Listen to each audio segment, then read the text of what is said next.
Olá, seja bem-vindo a mais uma transmissão ao vivo aqui dos nossos canais da Fundação de Rádio e TV da Assembleia Legislativa do Estado do Pará. Eu sou Rafael Guimarães. Hoje é terça-feira, dia de sessão ordinária que começa daqui a pouquinho, porque a gente já passou das 9 horas. Comigo aqui, Gabriel Oliveira. Gabriel, bom dia para você. Enquanto a sessão não começa, a gente vai falar um pouquinho sobre o que temos na pauta de hoje. Gabriel, já pude ver aqui no nosso portal alepa.pa.gov.br, onde está disponível a pauta, que são 7 projetos na pauta de hoje, Gabriel. Exatamente, Rafa. Desde já um bom dia. Bom dia para você também que está conosco acompanhando. E a gente vai ter 7 projetos em pauta hoje na Assembleia. Gabriel, um momento, eu vou chamar o plenário rapidinho, Opa. porque parece que a gente não vai ter nem tempo de Eita. falar. Então bora. Vamos com imagens ao vivo do plenário Newton Miranda. A gente já pode ver o deputado Adriano Coelho, que deve iniciar os trabalhos nesta terça-feira. Lembrando que a gente volta no final da sessão, então, para explicar um pouquinho da pauta desta terça-feira. Você está aqui ao vivo com a gente, você não perde nada desta sessão ordinária. A gente volta a qualquer instante.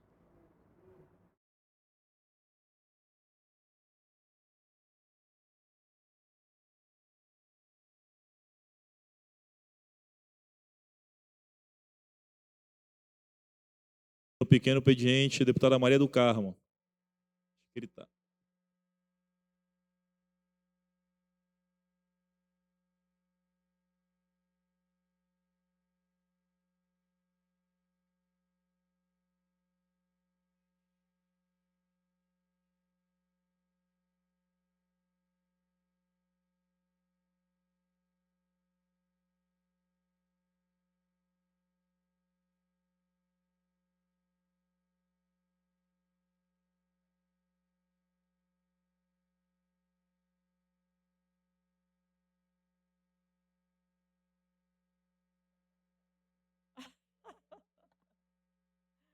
Deve ser, então. Bom dia a todos e a todas. Quero cumprimentar meus caros colegas que estão aqui nesta manhã de terça-feira para iniciarmos a nossa semana parlamentar, dialogando, conversando e repercutindo notícias que consideramos importantes aí para que a população possa saber, deputado Nil, ainda que estejamos em campanha eleitoral e que precisemos estar também, ao mesmo tempo que estar aqui, também estar acompanhando as agendas com a nossa candidata a governadora, né, a reeleição, nossos senadores, enfim. Mas é importante também que nós possamos participar aqui efetivamente na Assembleia Legislativa para repercutir os assuntos do Brasil, do Estado do Pará, nessa campanha eleitoral e também sobre os governos, porque apesar de estarmos em campanha eleitoral, os governos continuam e nós temos que dialogar e conversar sobre o que a governadora Hanna e os nossos prefeitos estão fazendo nesse momento, né, de campanha eleitoral.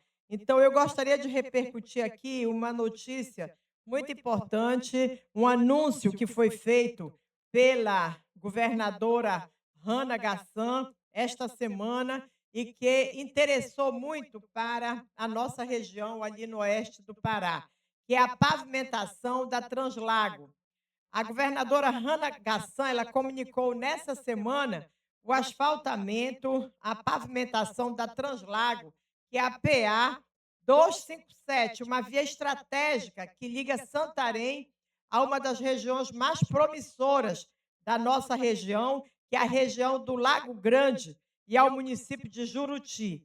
Essa PA ela é extremamente importante porque ela ajuda também lá em Juruti, onde tem um grande projeto de mineração e eles precisam circular o tempo todo entre Santarém e aquele belo município. E a Translago, ela é fundamental, ela é estratégica para isso. E essa semana, a governadora anunciou a pavimentação desta PA tão importante para o desenvolvimento do nosso município. O prefeito Zé Maria Tapajós recebeu com muita alegria e satisfação é ele que, inclusive, tem uma base eleitoral e é de origem desta região, ele ficou, assim como todos nós, muito felizes com esse anúncio, porque essa região, essa PA, durante o inverno, ela fica praticamente intrafegável, muito difícil o escoamento da produção, ela passa por diversos assentamentos, ela passa por regiões aonde nós temos vários investimentos, sejam eles de agricultura familiar, da grande pecuária também, assim como o projeto que é a Alcoa, né, de mineração. Então, a decisão de asfaltar essa PA, ela é uma decisão considerada estratégica para a nossa região e para o nosso município. Então, essa estrada, ela é fundamental para milhares e milhares de pessoas. Uma estrada que liga comunidades, facilita o acesso a Santarém, fortalece a produção, facilita o acesso a Juruti, facilita a vida de quem precisa diariamente dessa caminhada para trabalhar, para estudar, para buscar atendimento de saúde, transportar a sua produção. Ali, o trânsito é imenso e é constante, mesmo ela sem ser asfaltada, porque as pessoas precisam chegar no Porto do Aninduba e ela também avança até uma região chamada do Arapixuna, que é uma região estratégica também muito importante para nós em Santarém. Eu aproveito para solicitar que seja feito uma estrutura no Porto do Aninduba, né? Porque hoje não tem estrutura nenhuma. As balsas chegam até lá, os barcos chegam até lá, mas, infelizmente, não existe uma estrutura que recepcione, sequer tem uma estrutura de asfalto para que os carros que chegam nas balsas, eles possam também entrar nessa PA. Então, o Porto de Aninduba hoje não tem...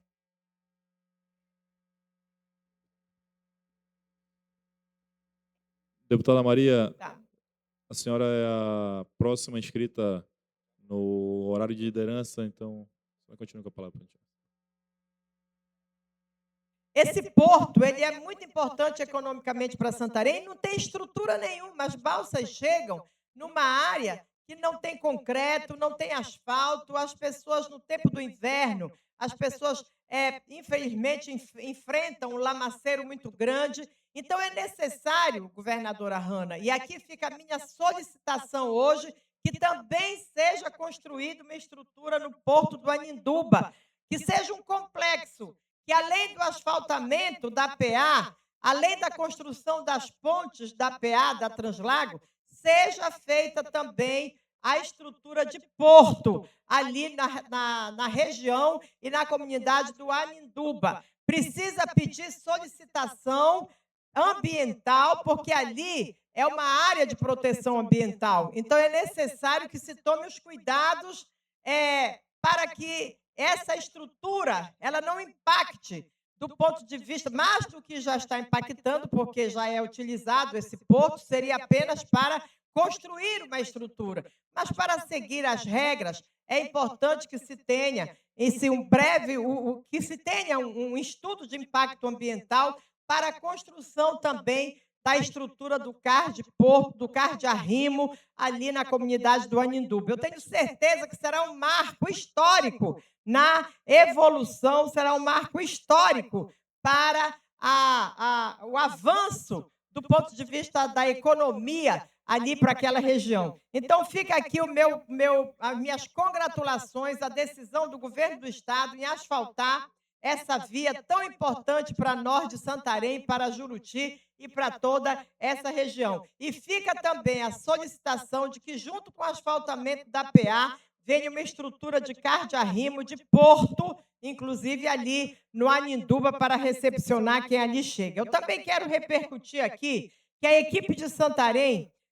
de vôlei, né, conquistou o vice-campeonato da Série Prata e garante acesso à Série Ouro do vôlei sentado do Brasil. Então, é importante aqui a gente repercutir que o vôlei sentado de Santarém Hoje é o vôlei prata e ele foi agora para a categoria ouro. Então, eu quero parabenizar todos que organizam esse certame, todos os atletas que participam por essa conquista tão importante para eles e para o município de Santarém. Nós, em Santarém, temos um teatro que é do mesmo tempo do Teatro Amazonas e do Teatro da Paz, mas que, infelizmente, não houveram os investimentos necessários para que ele se mantivesse como teatro ao longo de todos esses anos. Mas eu, quando fui prefeita, fiz uma recuperação desse espaço e hoje o Teatro Vitória celebra 130 anos, com atividades culturais e debates sobre o futuro das artes de Santarém. Eu quero parabenizar todos os que estão envolvidos nessa grandiosa programação. À frente, a nossa queridíssima secretária de Cultura, Priscila Castro, de Santarém, fazendo esse debate sobre o passado, o presente e o futuro das artes em Santarém, que é foco da programação de aniversário do Teatro Municipal Vitória, um dos patrimônios culturais mais festejados, mais respeitados e mais importantes do município de Santarém. Para celebrar esses 130 anos de espaço e programação, foi realizado agora, dia 21 e 22 de agosto, com uma grande festa, uma grande programação que reuniu diferentes linguagens artísticas e colocou em discussão a relação de todos entre memória, patrimônio e produção cultural. Eu quero parabenizar o Ministério Público do Estado do Pará, que foi quem me ajudou, alguns anos atrás, a fazer a recuperação desse patrimônio histórico. E até solicitar ao Ministério Público do Estado do Pará que continue fazendo esses investimentos nos municípios onde nós temos sede do Ministério Público, para que possa também investir, além de investir na justiça e do acesso democrático das pessoas à justiça e ao Ministério Público, possa também ajudar e recuperar prédios importantes, como foi feito lá com relação ao nosso Teatro Vitória, lá em Santarém. Então, ele nasceu no período áureo do ciclo da borracha, deputada Andréa. A sua pedra fundamental foi lançada no dia 5 de maio de 1895, há pouco mais de um ano. Ah, tá bom, obrigada. Grandes símbolos, então.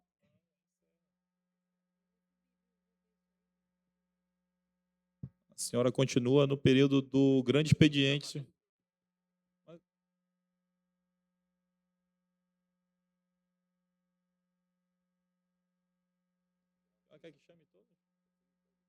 Deputada, só vou chamar os deputados que estão ausentes, porque vai chegar até a senhora. Próximo orador no horário do grande expediente, deputado Renato Oliveira, ausente. Próximo orador, deputado Josué Paiva, ausente. Deputado Carlos Bordalo, ausente. Deputado Irã Lima, ausente. Próximo orador, deputada Maria do Carmo. Então, veja bem, continuando a repercutir a história do Teatro Vitória em Santarém, que completa agora, presentemente, está fazendo 130 anos de existência. A sua pedra fundamental, ela foi lançada em 5 de maio de 1895, no auge da borracha, do ciclo da borracha na nossa região. E pouco mais de um ano depois, já 28 de junho de 1896, Santarém inaugurava aquele que se tornaria um dos grandes símbolos da cultura amazônica, que foi o Teatro Vitória. Construído com recursos da própria sociedade santarena, que tinha cerca de 500 lugares na época, né? E recebia companhias que vinham de Belém, grupos locais, peças musicais e grandes acontecimentos sociais aconteciam. Pouco depois, o Clube Dramático entregou e inaugurou o prédio para a Intendência Municipal, antiga prefeitura. E, a partir de então, esse prédio foi se tornando, foi acolhendo várias instituições do município de Santarém. Mas foi no meu governo, como prefeita municipal, que nós recuperamos o teatro, entregamos para a sociedade como Teatro Vitória novamente, e hoje ali funciona uma sala de manifestações culturais, né, o teatro, e também o Ministério Público, que ajudou a recuperar este tão importante e suntuoso Teatro Vitória de Santarém. Então, eu fico feliz hoje aqui de festejar, né, e de divulgar, repercutir os 130 anos do Teatro Vitória de Santarém para o povo do Pará. Bom, vamos falar agora de futebol. Campeonato Santareno de Futebol 2026 começa com 6 jogos e 24 gols. Eu, como deputado estadual, eu repassei emendas para a Liga Esportiva de Santarém em 2023, 24 e 25, para que a Liga Esportiva de Santarém retomasse o nosso histórico Campeonato Santareno de Futebol. E esse ano, a Prefeitura Municipal de Santarém abraçou o campeonato e ele está em parceria com a Liga Esportiva de Santarém, instituição, aliás, que desde 2023 eu como deputada estadual, recuperei a credibilidade, a legalidade da Liga Esportiva de Santarém, que estava com problemas graves na justiça com relação à sua legalização. E em 2023, nós ajudamos que fosse recuperada a Liga Esportiva de Santarém, que passou a retomar os campeonatos de Santarém,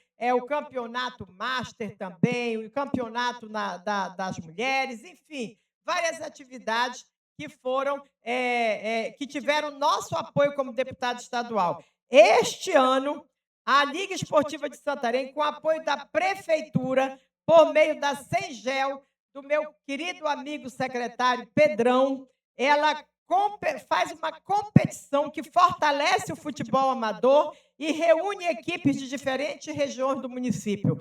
Quero parabenizar a Prefeitura Municipal de Santarém pelo nosso prefeito Zé Maria Tapajós, assim como o secretário Pedrão, e o Josafá, que é o atual presidente da Liga Esportiva de Santarém, por trazer um campeonato santareno que ganha, neste final de semana, mais um importante capítulo da sua história, com a abertura oficial do Campeonato Santareno de Futebol 2026. A competição é realizada pela Liga Esportiva de Santarém, com apoio da Prefeitura Municipal de Santarém, por meio da Sengel, da Secretaria Municipal de Esporte, Juventude e Lazer, através de um termo de fomento firmado entre as instituições. A parceria, ela busca fortalecer o futebol amador no nosso município, ampliar a participação das equipes, estimular a organização das agremiações e, principalmente, deputada Andréa, contribuir para o resgate de uma das principais tradições esportivas de Santarém. O campeonato também representa uma grande oportunidade para dar visibilidade aos atletas, dirigentes, clubes que movimentam o futebol local. Santarém sempre teve tradição de futebol, com os nossos queridos times, o São Raimundo, o São Francisco e, mais recentemente, o Tapajós e o Amazonas, o Amazônia. O Amazônia hoje está no município de Belterra, o Tapajós, se não me engano, foi para um município no Marajó, mas São Raimundo e São Francisco continuam firmes como os times de coração da maioria da população santarena. Eu sou São Raimundo, eu torço pelo São Raimundo, mas sempre respeitei todos os times em Santarém para que nós pudéssemos fazer campeonatos importantes. Quero parabenizar 2 times novos em Santarém, de amadores, mas que estão firme e forte na direção de se tornarem grandes times, que é o Águia Futebol Clube, do meu amigo Danilo, e o nosso queridíssimo Sem Terra, supercampeão de todos os campeonatos recém-realizados em Santarém. E eu quero parabenizar a equipe como um todo por conta disso. Futebol em Santarém sempre foi uma atividade muito levada a sério, as pessoas realmente amam o futebol e Santarém tem uma tradição de esporte como um todo. Não só o futebol, mas também agora, no próximo mês, nós teremos o campeonato de futsal, também promovido pela Prefeitura Municipal de Santarém, e temos equipes de vôlei, equipes de campeonato de canoagem, que realmente o handball, que são muito importantes em Santarém e que eu não tenho a menor dúvida, elevam o nome da nossa cidade, do nosso município ali na região. Então, parabéns a todos os envolvidos com relação a essa retomada histórica, né, do nosso campeonato santareno, numa parceria entre a Prefeitura Municipal de Santarém e a Liga Esportiva de Santarém. Quero que tudo dê certo, quero aqui dizer que eu vou estar lá participando dos jogos, assistindo os jogos, porque eu entendo que é muito importante o envolvimento do esporte na vida dos nossos jovens e da nossa população. E quero desejar aí boa sorte para todos aqueles e que vença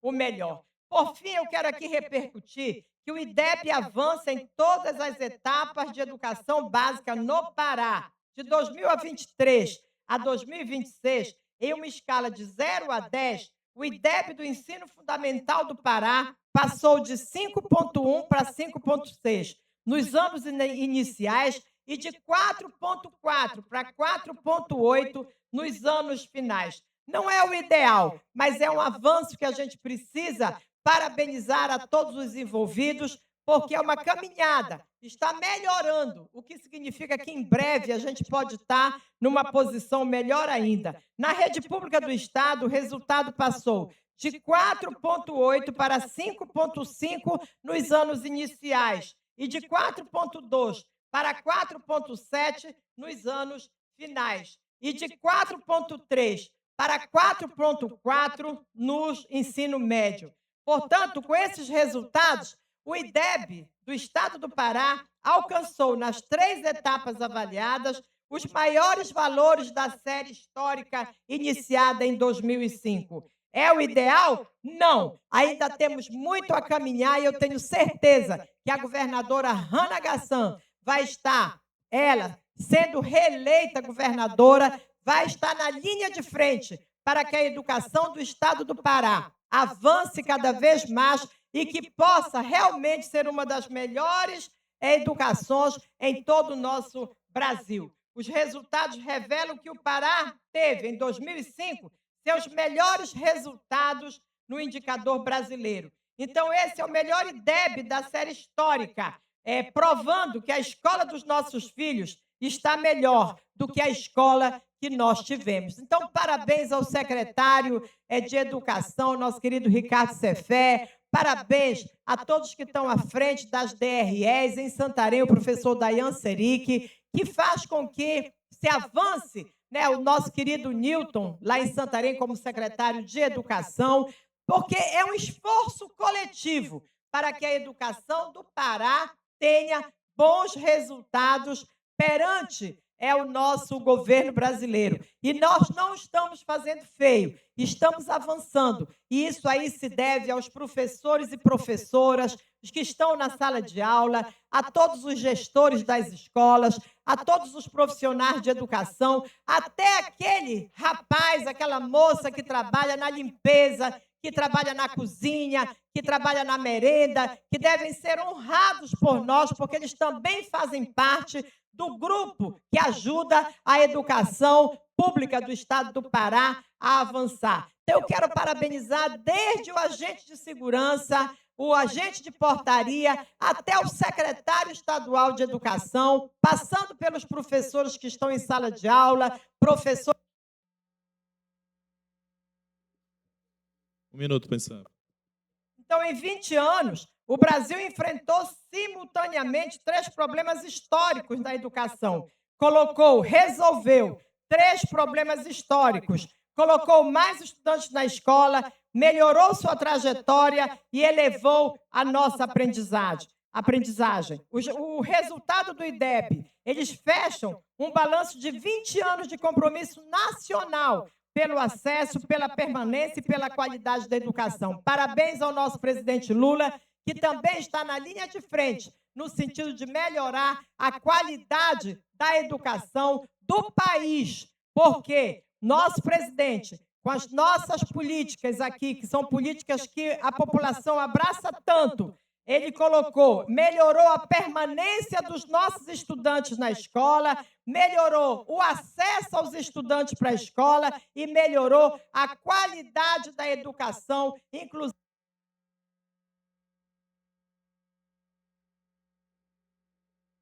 Antes de chamar o próximo orador, gostaria de pedir um minuto de silêncio ao Manuel Dias, o fundador do PDT, junto com o nosso saudoso Brizola, companheiro de partido ao qual eu passei 10 anos. Eu não poderia passar essa data triste para o partido sem pedir um minuto de silêncio à nossa casa.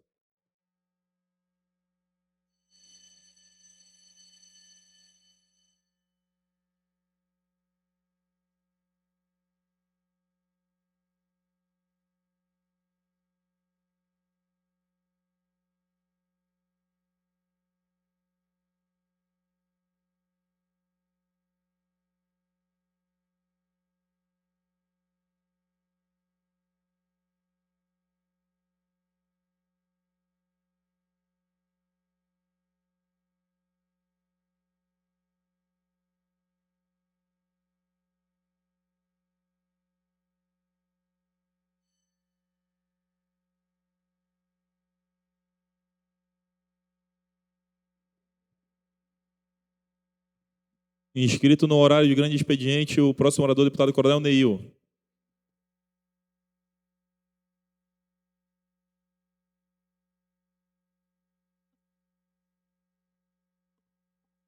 Bom dia, senhores deputados, deputadas, TV Alepa, Rádio Alepa, povo do Pará e nosso presidente em exercício, Adriano, nosso deputado aqui presente.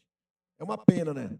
A gente, mesmo sabendo que estamos em campanha eleitoral, cada um tem seus motivos, tem suas caminhadas, mas a terça-feira teria que ser prioridade para o povo do Pará e para aqui na Assembleia Legislativa. Estão indo para a segunda semana sem quórum e isso traz um prejuízo muito grande para o povo do Pará.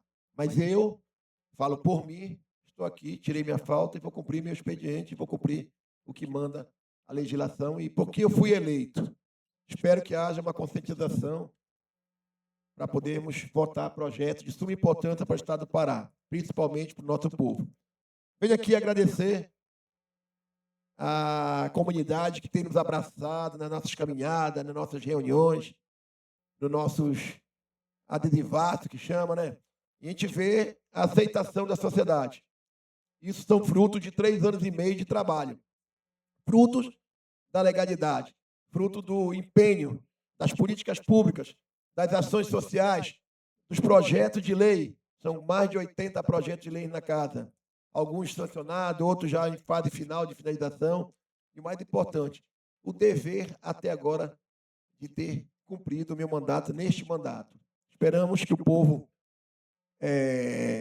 absolve todas essas ações nossas e venham fazer com que a gente caminhe para mais um mandato aqui nessa Casa Legislativa. Então, obrigado pelo povo do Pará, pelas ações. Continuamos, estamos chegando aí na reta dos 40 dias e é importante a gente poder mapear e andar por esse Pará que é tão grande, dos 144 municípios. Também venho aqui alertar que eu recebi algumas denúncias, algumas queixas, deputado Adriano, que dentro dos quartéis tem alguns candidatos estaduais que estão indo ameaçar os comandantes, a tropa. Se não votar nele, eles vão fazer, no próximo governo, vão perseguir esses caras. Então, eu já estou comunicando ao comandante-geral, vou comunicar ao TRE, porque eu usei o meu mandato durante 3 anos e meio em fortalecimento da segurança pública. E agora eu estou fazendo a minha campanha eleitoral da porta para fora dos quartéis. E não vou aceitar que nenhum peixe morto vá ameaçar os candidatos, os policiais militares e ameaçar que eles tenham o seu direito de resposta. A nova lei orgânica das polícias militares, que ainda não foi implantada no Estado do Pará, e eu estou cobrando isso, e vou cobrar agora mais ainda do comando-geral, que é a 14751, que é a lei orgânica dos corpos de bombeiro e polícia militar, ela fala bem claro do poder e do direito do policial de se manifestar politicamente. Claro que não pode ir dentro do quartel fardado, mas ele tem as redes sociais, ele tem o seu direito de voto, garantido na nova legislação da lei orgânica das polícias militares e corpo de bombeiro. Então, é um absurdo o que está acontecendo. Inclusive, eu já comuniquei, estava usando viatura, estava fazendo reuniões dentro do quartel, no quartel da rodoviária, no quartel aqui da área do Bengui e outros. É um crime eleitoral e eu vou fazer um comunicado hoje já para o TRE e para o Comando Geral, para apurar esses fatos. Não podemos deixar. Não existe isso, não. Existe a democracia dentro do Estado do Pará. E eu, que sou deputado com mandato, vice-presidente da Comissão de Segurança, não faço isso. Demais, esses pintos mortos que tem aí. Então, quero voltar agora a dizer que temos entrada... Temos entrada em também mais um projeto de lei que foi referente aos reconvocados da segurança pública, que eles, após cumprir seu tempo de serviço, quando retornar para sua casa, terminar o contrato, eles recebam um soldo a mais. Nossa, desculpa, agora já é o adversário botando carga negativa na gente já, né? Então, que ele ganhe um soldo a mais dentro do processo dele de receber seu salário. Também temos entrada num projeto de lei referente num requerimento indicativo sobre a isenção do CMS para a compra de veículos e armamento, colete, materiais para todos os agentes de segurança. É um projeto de suma importância que eu tenho certeza que o governo do Estado, a governadora, vai apoiar, porque isso, o Estado não vai perder o ICMS, o Estado vai ganhar com aquele policial, com um carro. Nós temos uma incidência muito grande de compra de moto e acidente. Tivemos recentemente a morte de 2 policiais pilotando moto. E os policiais hoje vão para o interior, compram moto e vêm. Primeiro, não tem segurança. E segundo, corre o risco de acidente de trânsito. Esse projeto vai fortalecer a compra de viatura, de carros, armamento, materiais e retorna para o Estado em forma de materiais, principalmente armamento para o policial militar. Esse projeto é de minha autoria. Estou cobrando desde o começo do ano e a grande promoção para setembro agora, uma promoção para os policiais militares. Teve no Corpo de Bombeiro, parabenizo aqui o Comandante-Geral do Corpo de Bombeiro, e agora a Polícia Militar precisamos. Coronel Neves, você precisa promover a sua tropa. Vai faltar soldado, vai faltar cabo. Nós temos aí como diminuir o interstício para soldado e promover os soldados a cabo. São quase 3 mil. Você não vai ficar sem soldado, porque está chegando aí já 3 turmas. Entraram quase 5 mil homens. Entendeu? Então, isso é uma solicitação que você faça esse documento de despacho com o governador em caráter de urgência e já se aproveite agora em setembro. Talvez dê tempo, dá tempo sim. O bombeiro fez. Então, precisamos fortalecer a tropa da Polícia Militar. Tem nego aí dizendo que vai fazer e não vai fazer porque não tem poder para isso. Mentindo para a tropa. Entendeu? E o triênio que já está lá, o triênio foi uma promessa do Estado, do Executivo. Pode fazer o triênio porque vai dar um ápice no aumento salarial para compor aqueles 6% que não foi satisfatório para a Polícia Militar. Então, são bases nossas, foi briga nossa. Já estamos há 3 anos e meio brigando e chegou aí os papagaios de pirata querendo dizer que são eles que vão fazer isso, aquilo, sem poder nenhum. Então, essa é a nossa luta pela segurança pública. E o mais importante, o combate às facções criminosas contra o crime organizado, pessoal, está crescendo muito. Não podemos deixar. Se a gente não estagnar agora, lá na frente não se consegue. Eu não falo aqui politicamente, eu falo sobre segurança pública. Foi uma coisa que eu me estudei, me formei, fiz pós-graduação, fiz um mestrado, passei 30 anos e sei. Se o crime organizado não for estagnado agora, a gente não consegue controlar mais e acontece o que está acontecendo no Rio de Janeiro. Então, precisamos sim fazer operações, diligências, ações, mandado de prisão, ações de combate à criminalidade, o mais importante, inteligência, pessoal. Temos que investir em inteligência. Todos os candidatos aí à presidência começando a falar de segurança pública, porque está no momento exato de nós combatermos essas facções criminosas. Confirmarmos como terrorista, porque aí dobra-se a pena. Se não tiver punição, a impunidade impera no nosso Estado, no nosso país. Então, nós vamos aqui fortalecer mais ainda e em 2027 tenho certeza que nós vamos vir com força total na segurança pública, acabar com essa taxa do crime, acabar...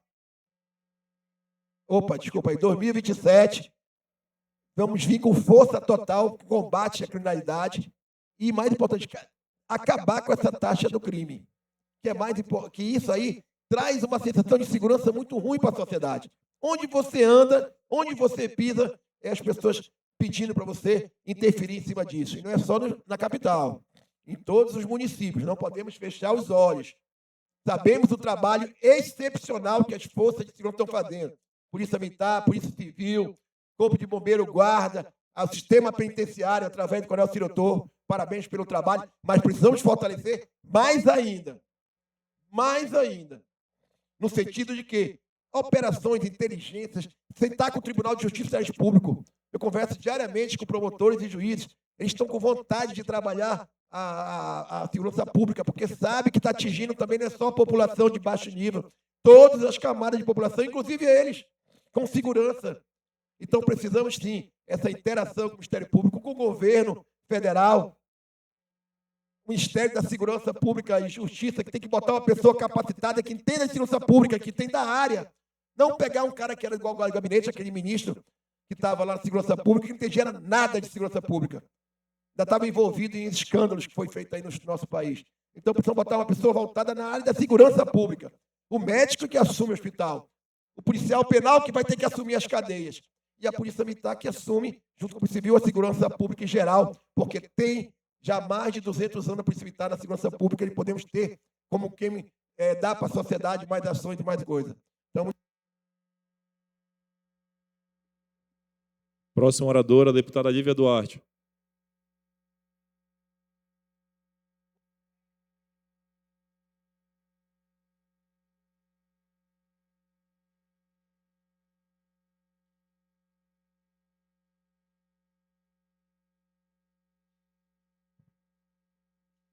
Bom dia a todos e todas. Bom dia, deputada Maria do Carmo. Bom dia, deputada Andréa Charão e aos deputados presentes. Bom dia aos funcionários desta casa, aqueles que eu sempre digo que são os responsáveis pela manutenção dessa grande máquina de poder. Os deputados estão aqui, mas quem é o poder são os funcionários dessa casa, que não tem mandato que termine, que acabe. Então, digo sempre que, com certeza, são muito mais importantes do que os mandatários. Também, bom dia aos assessores e assessoras, aos funcionários da imprensa, aqueles que visitam a nossa casa, a Casa do Povo, no dia de hoje. Quero iniciar esse horário de grande expediente em nome do PSOL e falar do nosso repúdio ao episódio do programa de governo da governadora Hannah Gassan, que diz da criação de 200 escolas cívico-militares. Para nós, esse é um problema sério. E não é só um programa de governo. Primeiro porque acena a extrema-direita e várias pessoas na rua têm me dito, deputada vice-líder de governo Maria do Carmo, as pessoas têm me parado na rua e falado, olha, Lívia, eu não vou votar no Daniel porque é extrema-direita, mas se a Hannah tem o programa da extrema-direita, qual é a diferença? E a gente precisa discutir isso. Por quê? Não serão 200 escolas militares que vão melhorar a qualidade da educação no Pará. A escola militar, que foi fechada, inclusive, recentemente com esse programa, foi entregue às baratas. Eu fui várias vezes ao Liceu de Arte, no Paracuri, em Coraci, entregue. E, quando eu penso construção de 200 escolas, gente, o governo do estado do Pará, com toda essa máquina, nem reformou 200 escolas, quanto mais construiu 200 escolas em 8 anos. Então, esse é um problema que eu acho que essa semana a gente podia discorrer com muita tranquilidade. Isso não é real. E se fosse real, não seria bom. Então, acho que esse é um problema para a gente discutir. Mas eu queria iniciar o dia de hoje, como eu disse, discutindo um caso que nos remete a uma semana inteira de discussão sobre violência contra as mulheres. Na semana passada, em Goiânia, no estado de Goiás, uma mulher foi resgatada de cárcere privado, acorrentada pelo ex-companheiro, amordaçada pelo ex-companheiro, com uma máscara daquelas de gás para abafar os gritos. Essa mulher foi encontrada depois de 5 dias de desaparecida, 5 dias, em um quarto, o último quarto de uma casa recém-alugada pelo ex-companheiro. Até que a polícia desconfiasse do ex-companheiro, que já havia sido denunciado algumas vezes por violência doméstica. Então, não é uma pessoa que estreou, digamos assim, com esse episódio triste. Demoraram 5 dias. Essa mulher, no lugar de namorada e de ex-namorada desse cidadão, já havia pedido por 3 vezes medida protetiva. 3 vezes. A medida protetiva não se concretizou. Por quê? Porque a justiça disse que, para além da palavra dessa vítima, não existia materialidade. E eu sempre fico me perguntando sobre materialidade num crime como esse. Nós falamos na última semana do caso do menino Gabriel, que foi morto pelo pai, das 2 meninas que foram mortas pelo pai em São Paulo. Em todos esses casos, a justiça diz da falta de materialidade para prosseguimento de medida protetiva, ou de tomada de alguma decisão de proteção dessas crianças, levando em consideração que não pode considerar apenas, bem entre aspas apenas, a palavra da mãe, a palavra da vítima, a palavra da ex-companheira. Será que, para além da tornozeleira cor-de-rosa, que, sinceramente, eu espero que tenha resultado, e isso eu digo de coração, espero que a cor da tornozeleira possa trazer alguma política pública de retorno, possa nos trazer dados de retorno nessa foto tão triste que é a violência contra a mulher no estado do Pará. Espero que sim. Votei a favor, com toda a crítica. Mas, para além disso, o que nós podemos fazer? Nós temos nesta casa um projeto de lei aprovado por unanimidade, que, aliás, nunca foi sancionado, de criação de uma delegacia da mulher, pelo menos, em cada um dos 144 municípios. Nós achamos que essa é uma política que muda radicalmente, por exemplo, a fotografia da relação de poder entre homens e mulheres no interior do Estado. Nós achamos que essa é uma política fundamental de estruturação da rede de apoio às mulheres, de estruturação da rede de socorro das mulheres no interior do Estado e também na capital. Toda vez que uma delegacia da mulher se estrutura, nós sabemos o impacto disso na política de proteção das mulheres em algum lugar. Gente, proteção das mulheres em violência, prevenção de violência contra a mulher, infelizmente até. Nós não estamos falando de classe social, como um deputado falou aqui na semana passada, que me deixou pasma. Os números, os dados, dizem que não é na pobreza. Não é na pobreza que se comete violência contra as mulheres. Não é um crime ligado à desigualdade social. Portanto, não tem nada a ver, como disse um deputado aqui de maneira terrível na semana passada, não tem nada a ver com Bolsa Família. Com quem recebe ou com quem deixa de receber. A desigualdade social, sim, tem muito recorte em outros tipos, em outros crimes, em outros dispositivos, roubo, tráfico, que significa dinheiro rápido na mão de um moleque. Agora, a violência contra a mulher, ela é cometida por aqueles que sabem como ficar impunes. Ela é cometida por aqueles que sabem o que precisam fazer para fugir da lei. E dificilmente, isso está nos mais vulneráveis. Dificilmente. Acontece, óbvio, como eu disse ainda há pouco e como eu disse sempre, a violência contra a mulher existe em todos os lugares da nossa sociedade. Filha de deputada, filho de deputado, filho de pastor, filha de pastor, filha de pobre, filha de rico. É uma chaga que nós precisamos continuar discutindo e apontando soluções. E elas não se darão apenas de maneira teórica. Elas não se darão apenas com discursos. Fundamentalmente, elas não se darão com as chamadas, bem entre aspas, opiniões. Não é sobre opinião, é sobre política pública e sobre a capacidade do Estado brasileiro democrático de direito de transformar e garantir minimamente que as mulheres estejam vivas. Pela vida das mulheres, nós continuaremos aqui.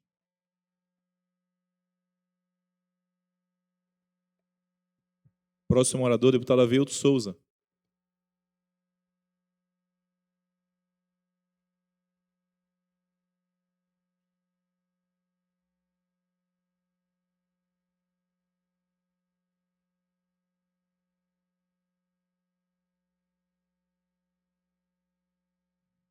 Senhor presidente, senhoras deputadas, senhores deputados, inicialmente dizer que essa terça-feira, aqui na Assembleia Legislativa do Estado do Pará, para discutir essas pautas tão importantes para o Estado do Pará, nos lembra sempre do nosso compromisso e pelos motivos pelos quais nós fomos eleitos aqui hoje. Temos todos nós caminhado os 4 cantos do Estado do Pará, relembrando o que já foi feito, nos comprometendo para os próximos 4 anos. E tem sido uma alegria encontrar todas as pessoas que nos apoiam, que caminham conosco, que acreditam no nosso projeto. E eu me sinto muito feliz da forma como eu tenho conduzido o mandato que o povo do Estado do Pará me outorgou há aproximadamente 4 anos atrás. Tem sido um mandato conduzido com diálogo, com aproximação, com visita, com presença, com entrega. E hoje, quando a gente retorna aos municípios, já pela 2ª, 3ª, 4ª, 5ª vez, a gente não retorna apenas para uma visita de cortesia. A gente retorna para poder prestar conta, para poder falar do que foi entregue, para poder dizer para as pessoas que, além daquilo que já foi feito, nós poderemos fazer ainda muito mais. Então, eu acredito que essa seja a boa política. Um mandato de entrega, um mandato de compromisso, um mandato de resultado, de simplicidade, de transparência, que é isso que nós temos construído em todo o Estado do Pará. Então, reafirmar aqui o nosso compromisso. Quero tocar numa pauta que é os projetos de lei que já estão na Assembleia Legislativa do Estado, já foram aprovados pela CCJ, por todas as comissões, e que deveriam já ter sido pautados para ser apreciado por esse plenário, que são os projetos de lei que criam a comarca de Santa Maria das Barreiras, a comarca de Floresta do Araguaia e a comarca de São João de Pirabas. E também os projetos de lei que convalidam os atos cartorários, por exemplo, da comarca de Floresta do Araguaia. Esses projetos de lei estão prontos aqui. Quero ressaltar a constitucionalidade dos projetos de lei de criação de novas comarcas e, consequentemente, a criação do cartório de registro de imóveis dessas comarcas. Dizer que qualquer argumento em sentido contrário deve ser rechaçado. O Tribunal de Justiça, lógico, não iria encaminhar para essa casa nenhum projeto de lei que estivesse em desacordo com a Constituição Federal ou com a Constituição do Estado do Pará. Além disso, a Procuradoria do Estado avaliou os projetos e as comissões de Constituição e Justiça e as demais comissões dessa casa também avaliaram, e os projetos são, sim, constitucionais. Dizer que, outrora, a constitucionalidade desses projetos de criação de comarca e da criação de cartório de registro de imóvel foram questionados, inclusive, no CNJ. O CNJ se debruçou sobre esse tema e já afastou qualquer argumento de inconstitucionalidade. Então, eu quero aqui apelar ao presidente desta casa, que já está ciente, sabe da seriedade e da necessidade desses projetos de criação das comarcas, que, para a próxima sessão, sem falta, sejam pautados esses projetos, porque a gente tem necessidade de cumprir o cronograma do Tribunal de Justiça. Uma parte, com toda alegria, para minha amiga, querida deputada Lívia Duarte. Deputada Veildo, o senhor sabe que na direita eu respeito poucas pessoas mais do que o senhor. Acho que o senhor tem um trabalho muito coerente com aquilo que o senhor acredita, que muitas vezes não tem nada a ver com aquilo que eu acredito, mas eu sei que tem coerência. E eu queria, nesse projeto, especificamente, lhe dizer do nosso apoio. Nós achamos que não há argumento que possa valer a não criação de comarcas de justiça no interior do Estado. As pessoas precisam deixar de se sentir órfãos da justiça e ter, por exemplo, que viajar não sei quantos quilômetros, e no sul do Pará nós sabemos que isso não é coisa de viagem de 1 hora, pessoal. As pessoas viajam, imagina, de Santana para Conceição. É muito tempo. De Floresta para Conceição. É muito tempo.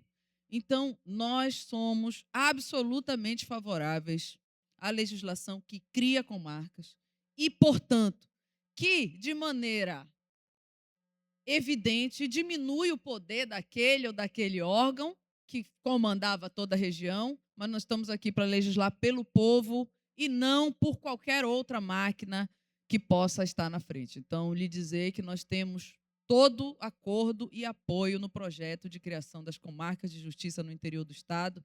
Eu acho até que nós deveríamos reunir com o Tribunal de Justiça, com o sindicato do Judiciário no Estado do Pará e dizer que nós, inclusive, propomos algumas outras comarcas na região que nós achamos que podem ser encaminhadas pelo Legislativo. Muito obrigada. Eu que agradeço, faço minhas as suas palavras em respeito ao seu trabalho, à sua postura enquanto deputada estadual nesta casa. E é bom saber que nós temos adeptos, deputados que sabem da importância da criação de comarcas e que defendem a seriedade desse projeto e a importância. De Casa de Tábua para Conceição do Araguaia é um trajeto longo. Da sede de Santa Maria para Conceição do Araguaia é um trajeto de estrada de chão longo. De Floresta para Conceição também. Então, nós não temos aqui nenhuma justificativa que não seja favorável à criação. Deputada Maria do Carmo, querida amiga também, é uma honra lhe conceder uma parte. Bom, eu quero parabenizá-lo por trazer um assunto tão importante aqui, né? E eu quero compartilhar com a deputada Lívia de que seria muito importante se nós pudéssemos sentar com o Tribunal de Justiça, porque tem problemas graves na maioria das comarcas, principalmente nas mais afastadas dos centros de poder, com substituição de juízes e também de promotores de justiça. Eu fiz uma denúncia ao Tribunal de Justiça de que Alenquer não tinha juiz que fica em Alenquer, sendo Alenquer o senhor conhece Alenquer e sabe o tamanho do município. E eu recebi uma resposta dizendo que não era verdade, que tinha juiz lá, e quem me passou as informações foram as pessoas que precisam da justiça o tempo todo e não têm acesso. Então, seria muito importante se nós pudéssemos sentar, dialogar, conversar, para ver. A questão dos cartórios, ela é grave. Você sabe que hoje o cartório é concurso público. Portanto, quando diminui, né, o acesso do cartório a determinadas comarcas, diminui também o valor que recebem, né? Nós todos sabemos disso. Então, quanto menos cartório tiver, mais o cartório fatura, né? Então, quanto mais comarcas tiver, menos o cartório vai faturar, se a comarca criada ficar vinculada a outro cartório. Então, eu acho que seria importante se nós tirássemos, depois das eleições, ou ano que vem, reeleitos, se Deus quiser, a gente pudesse sentar e dialogar com o Tribunal de Justiça, com o Ministério Público e com os cartórios para ver como a gente pode ajudar a fazer com que as leis já existentes possam ser colocadas em prática. Porque já existe lei, o que precisa é ser colocado em prática. Obrigada e parabéns por trazer esse assunto tão importante para nós. Obrigado, deputada Maria do Carmo. E assim como a deputada Lívia e a deputada Maria já se manifestaram favorável à criação de comarcas e outros assuntos relacionados ao judiciário, eu quero aqui pedir a todos os colegas que analisem os projetos de lei que já estão em pauta e que na próxima sessão a gente possa finalmente aprovar esses projetos de lei, porque vão mudar a vida de muitas pessoas através do acesso à justiça e ao acesso aos cartórios de registro de imóveis, que também são tão importantes quanto. Então, era o que tinha a dizer, senhor presidente, eu devolvo a palavra no prazo regimental. Próximo orador, deputado Martinho Carmona.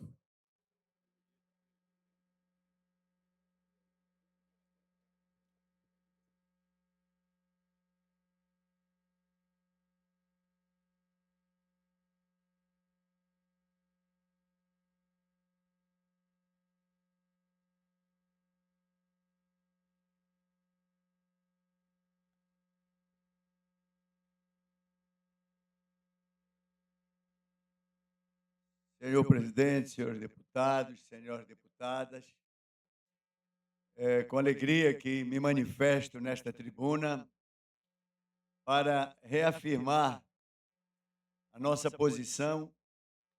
E nós estivemos, como estamos em todo o estado do Pará, levando a mensagem da consolidação das famílias. E, evidentemente, que as famílias, elas ficam sujeitas à legislação. E as leis, elas precisam realmente ter um compromisso com a estrutura maior da sociedade que está configurada na família. Uma sociedade desorganizada, evidentemente, que ela não conseguirá alcançar a harmonia, a civilização. E quando a gente vê ações contra a estabilidade da família tradicional, a família conservadora, a família que realmente vem tendo muita preocupação, quer nas salas de aulas, a tentativa de movimentos anti-família tradicional, querer implantar, quer a ideologia de gênero. Por exemplo, agora, nós conseguimos aprovar uma lei de minha autoria, o projeto, que proíbe nas escolas públicas estaduais a veiculações de músicas cuja o conteúdo, a letra, faça apologia ao sexo precoce, faça apologia ao uso de drogas, ainda que para fins recreativos, e também faça apologia à formação de gangues, de facções, de marginalizações.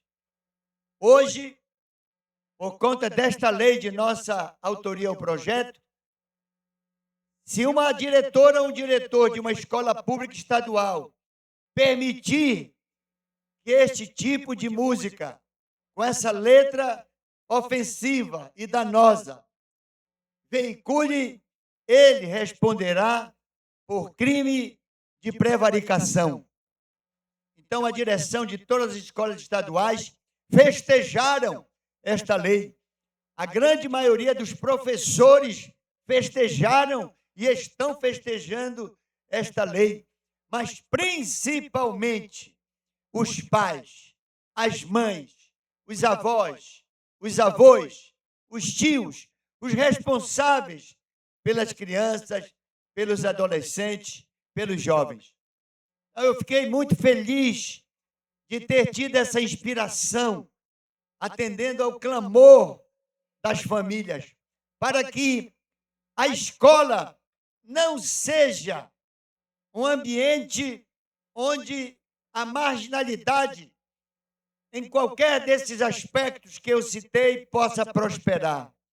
Pelo contrário, que a escola seja um lugar onde os responsáveis pelos alunos fiquem tranquilos, sabendo que ali eles estão sendo instruídos, orientados sobre ciência, conhecimento. A educação é a família que dá. O rumo da sua ética é a família que dá. A sala de aula tem que se ater tão somente ao ensino da matéria, sem nenhuma conotação política partidária. E a grande maioria dos professores festejaram. Hoje, lá na SEDUC, há uma grande alegria, porque os diretores ficavam impotentes. Eles viam, na hora do recreio, nos intervalos, nos eventos que haviam dentro das escolas estaduais, ali uma verdadeira apologia aos desvios de uma juventude normal, sadia e produtiva. Porque era todo ritmo com músicas, com letras que induziam o jovem a um sexo precoce. Garotas, garotos, meninos, meninas, tendo a curiosidade pelo entusiasmo da letra e o ritmo acelerado. Mas graças a Deus, senhores deputados, senhoras deputadas, o bom senso prevaleceu. A governadora Hanna sancionou esta lei no mês passado. E hoje, lá na SEDUC, tive a informação da festa que está acontecendo, da comemoração, dizendo, olha, graças a Deus, o deputado Carmona conseguiu, através do seu projeto de lei, fazer com que nós, diretores, professores, funcionários das escolas estaduais, tivéssemos a tranquilidade, porque muitos grupos marginalizados pela sua própria delinquência, muitas facções, comandos, estavam tentando infiltrar dentro das escolas públicas estaduais esse tipo de arrebanhamento. Estavam recrutando ali os famosos aviõezinhos, garotos e garotas que, com qualquer cenário de benefício, seriam atraídos ao consumo de drogas, a se prostituírem e a formarem grupos para assaltar, para roubar, para delinquir. E graças a Deus, há uma grande esperança agora. Os pais, as mães, os professores, os diretores, os profissionais da área de saúde estão hoje com um pouco mais de tranquilidade. Pelo menos dentro da escola, aquela apologia, aquela indução para os descaminhos de um garoto, uma garota, um jovem, um adolescente, agora tem freio. O diretor tem como coibir e, se insistirem, ele pode chamar a própria polícia para que a lei prevaleça e a ordem ocorra. E a sala de aula definitivamente se torne um ambiente de aprendizado, de ensino de cada matéria, mostrando que quem sabe no futuro poderá oferecer para sua família uma condição de vida melhor, um plano de saúde, possa oferecer uma casa com dignidade.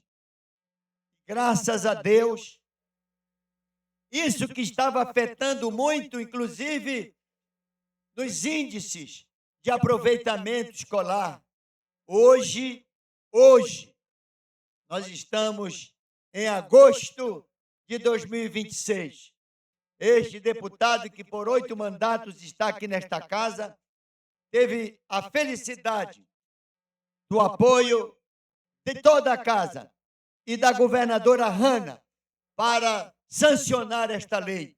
Então, hoje é proibido, dentro das escolas públicas estaduais, que nos intervalos nos fins de semana, em qualquer atividade dentro da escola, músicas com apologia ao sexo precoce, ao uso de drogas e à formação de quadrilhas, seja uma indução e venha a formar jovens com delinquência.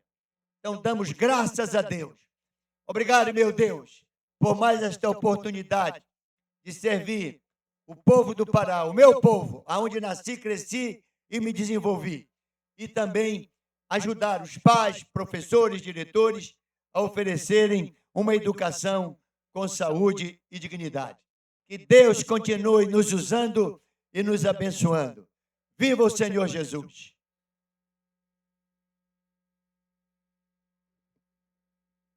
Próximo orador, deputado Elias Santiago.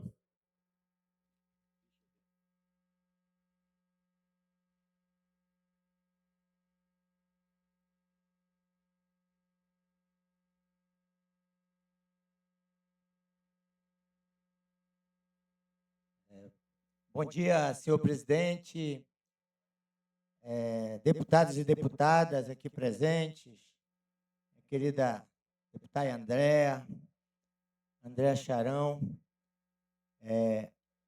parabéns pelo seu mandato, pelo seu trabalho. Gosto e torço muito pela sua reeleição também aqui.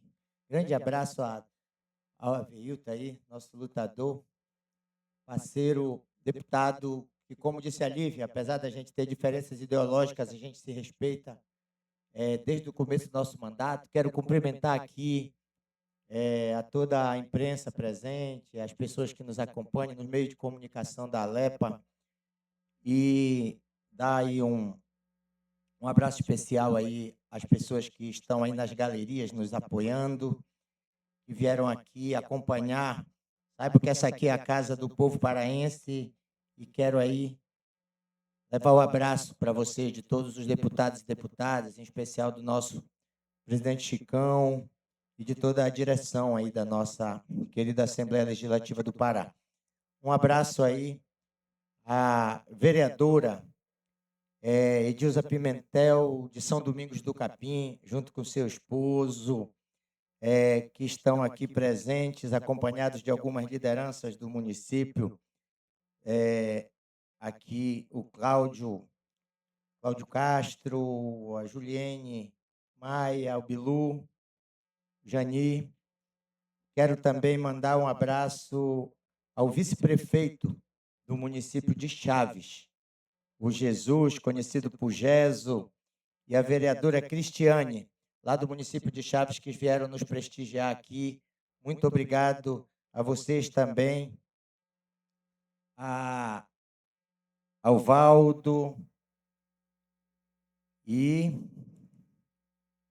o Nair, é isso, Rui, que estão presentes aqui. Quero agradecer e, na verdade, hoje, essa minha fala vai para fazer um reconhecimento de um crescimento e de ação de um órgão público da União, que por muito tempo tinha uma imagem muito ruim perante a sociedade brasileira e a sociedade paraense, que era o INCRA, o Instituto Nacional de Reforma Agrária.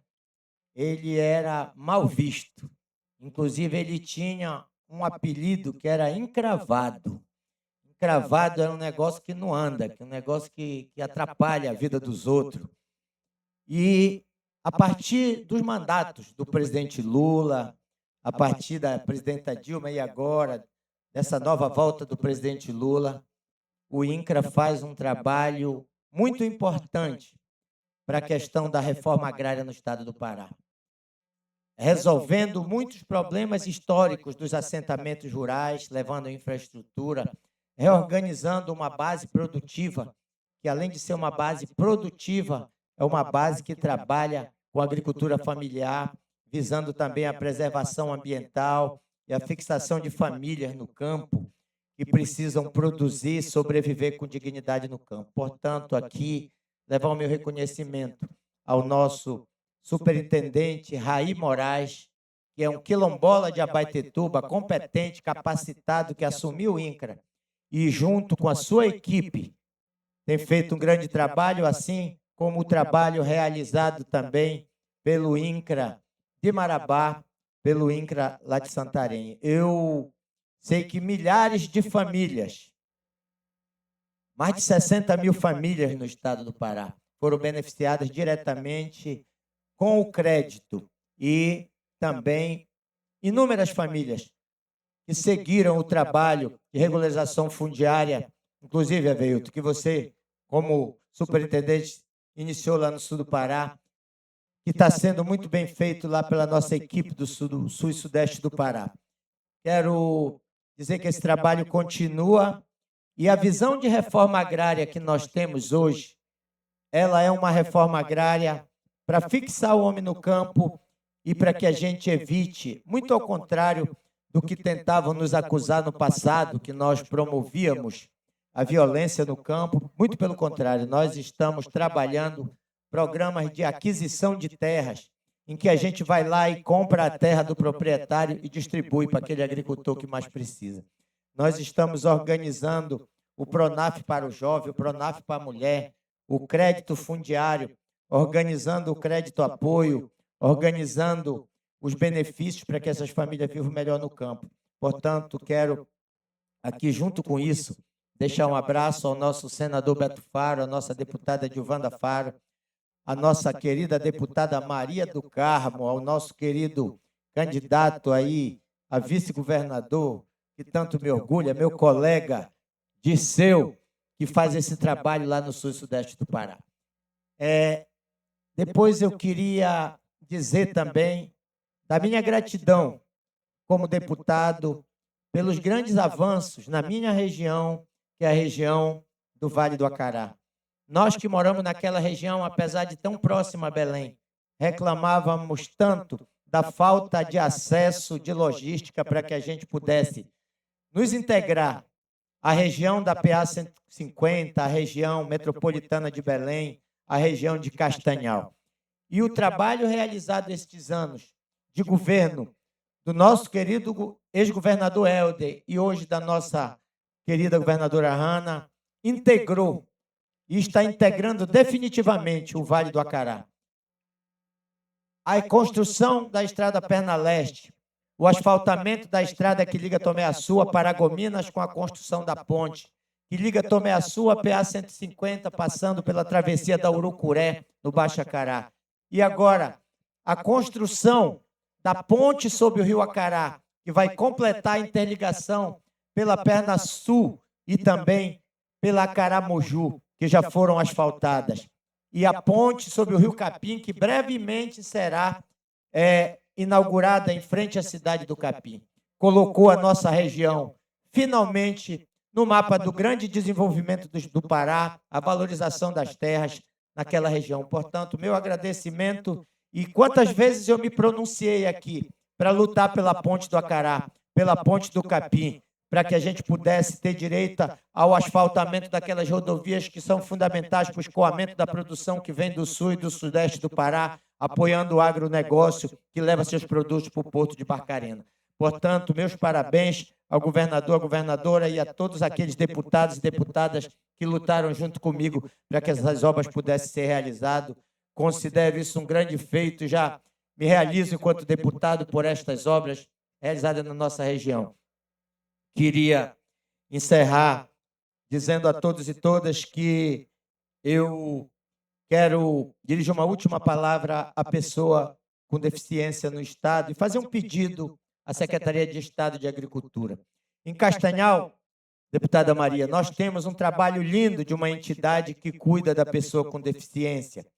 E eles têm um trabalho chamado de ecoterapia. Eles conseguem ajudar os autistas, eles conseguem ajudar as pessoas que precisam de tratamento de saúde mental através da ecoterapia, que é o uso de cavalos, as pessoas montar cavalo e fazer todo esse trabalho junto da pessoa com deficiente, que passa, a partir desse trabalho, ter uma melhor qualidade de vida. E lá, eles têm os animais, eles têm toda a infraestrutura mas eles não têm um local e eles estão solicitando a SEDUC um terreno que está anos e anos abandonado lá em Castanhal, que ninguém usa para nada, que está servindo, inclusive, para violência, para uma região, inclusive, perigosa. Nós estamos solicitando que o Estado faça a cessão desse terreno para a ecoterapia, para que a gente possa atender a comunidade das pessoas com deficiência, não só de Castanhal, mas de toda aquela região do Estado do Pará. Muito obrigado, senhor presidente, senhores e senhora deputada, e devolvo a palavra, senhor presidente. Chamando o próximo orador, deputado Gustavo Cefé. Gostaria de registrar a presença do nosso vereador de Redenção, Jonathan Barbosa. Seja bem-vindo à casa, amigo.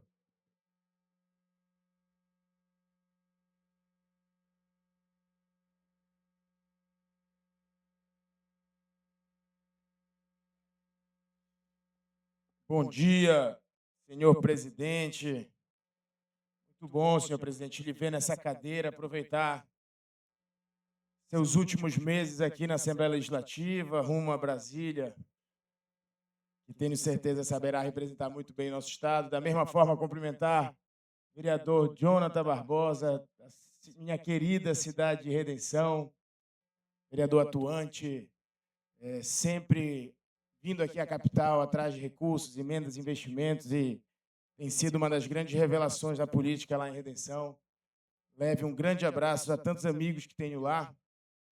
Inclusive, o vereador Jonathan nos acompanhou no último final de semana, numa agenda em Garapé-Miri. Eu queria aqui compartilhar uma notícia que foi dada pelo nosso governador, Helder, e foi uma luta do nosso mandato durante todos esses tempos, durante 8 anos, praticamente, que estou aqui como deputado estadual. O povo de Garapé-Miri me conhece, sabe o trabalho que nós fazemos ali, principalmente na saúde, através do Hospital Afonso Rodrigues. E um dos maiores problemas, dores, angústias da região é a falta e a necessidade dos leitos de UTI. Paciente dali que precisa de um leito de UTI, infelizmente, precisa se deslocar a Belém ou a outras cidades, e é um sofrimento muito grande, e a gente vem lutando com isso, e eu queria registrar aqui o meu agradecimento a algumas pessoas que fizeram parte dessa conquista, porque uma conquista dessa não se faz sozinho. Primeiro, o povo de Garapé-Miri, que sempre confiou na gente, no nosso trabalho.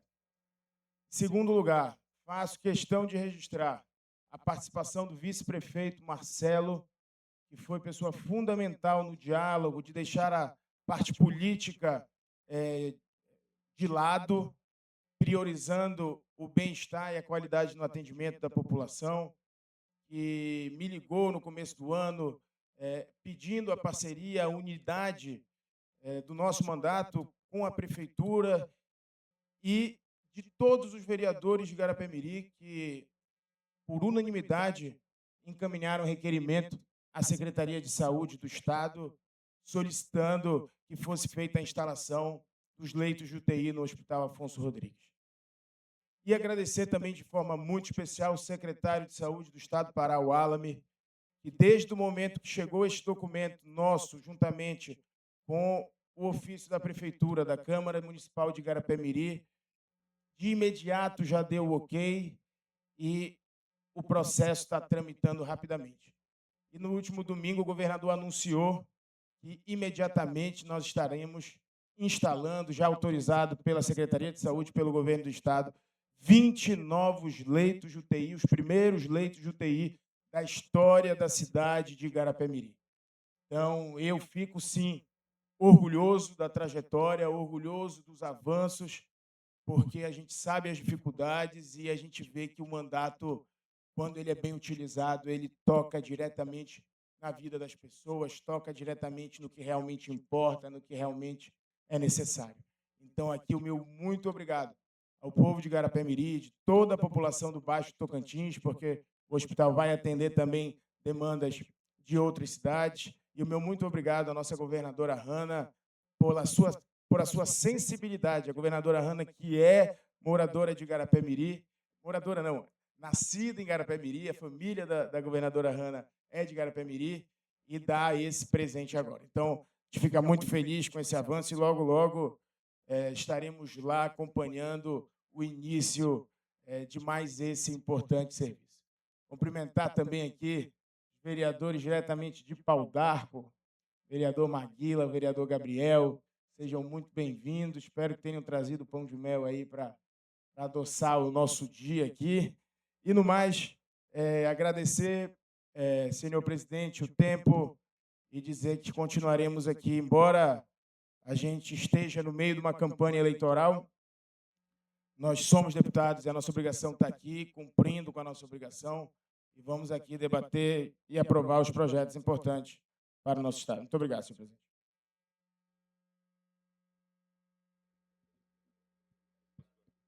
Não havendo mais oradores inscritos, teríamos que entrar na ordem do dia, mas não havendo quórum, declaro a sessão encerrada.